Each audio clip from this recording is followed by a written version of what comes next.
Hi, my name's David Bailey. I am a burgeoning writer and poet, and I'm no stranger to YouTube. I've been on YouTube before with a variety of projects. Some met with a little bit of success, but for the most part, I'm probably like most YouTube users who are really just trying to find some sense of what they want to produce and who they are.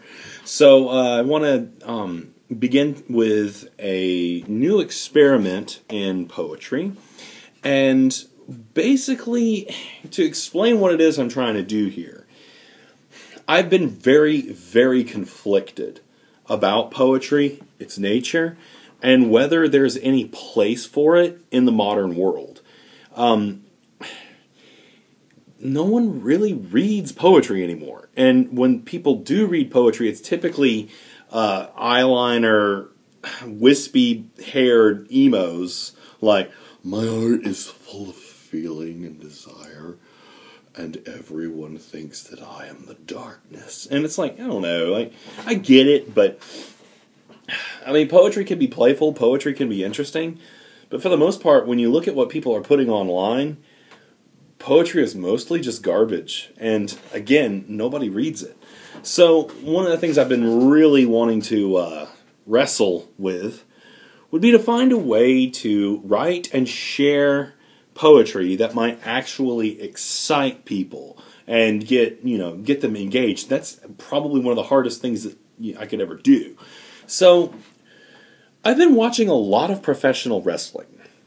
And one night, as I was listening to the Insane Clown Posse and watching professional wrestling, when I learned of the fate of our champ in the WWE, Seth Rollins, I realized I should be writing about this. People are interested in this. This is cool.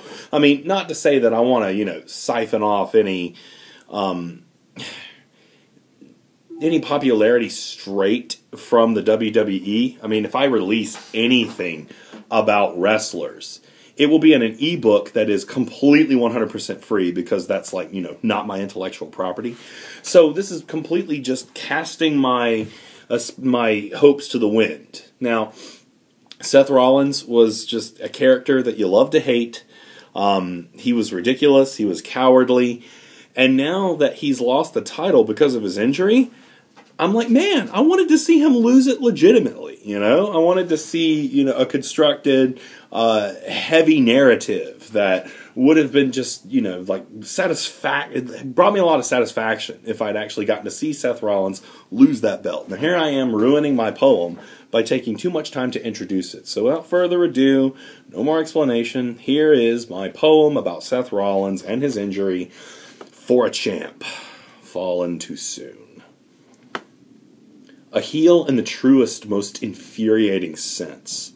Seth Rollins talked putrid waste, yet managed to fight his way through Romans and demons, with very little in the way of scar or bruise. His cowardice was more in the vein of strategic prowess, betraying intelligence buried amongst ferocity's boasts. Yet now, in his defeat by fate's most anticlimactic contrivance, Seth Rollins is heel no more, rather robbed and disgraced by all the grandeur, hope, and promise of a champ whose day of honorable defeat never dawned. Get well, champ. Thank you very much.